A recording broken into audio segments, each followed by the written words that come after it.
ရောက်ရင်တို့ရအောင်ပြည့်ရန်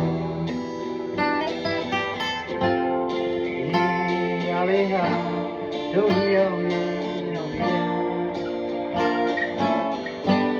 အရာရလိုက်ဟာမင်းကြောင့်နဲ့နေဆက်လာ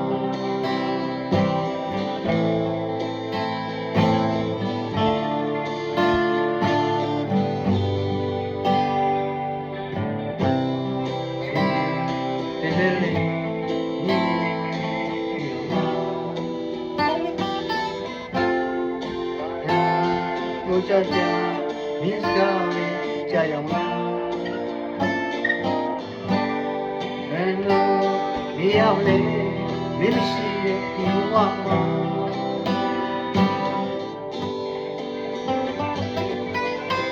မောင်မနေ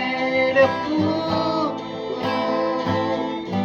ရောင်ချာချာယူတဲ့ပိုင်းဖြစ်နေ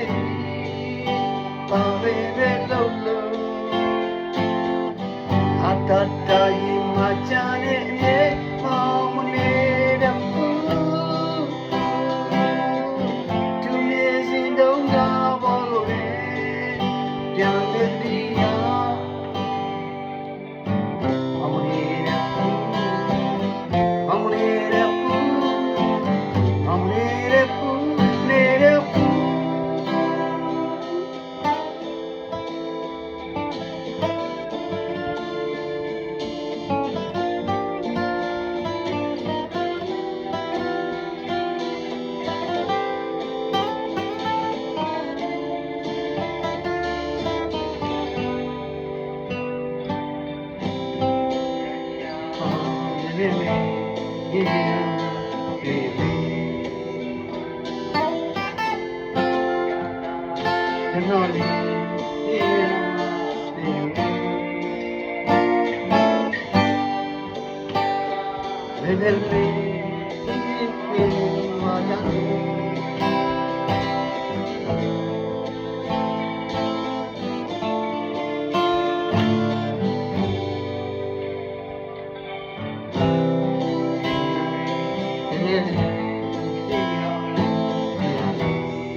ရောင်ချာချာယူပိုင်းဖြစ်နေပြီ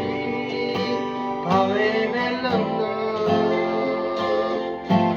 အတတိုင်းမချမ်းနဲ့အမြဲပါ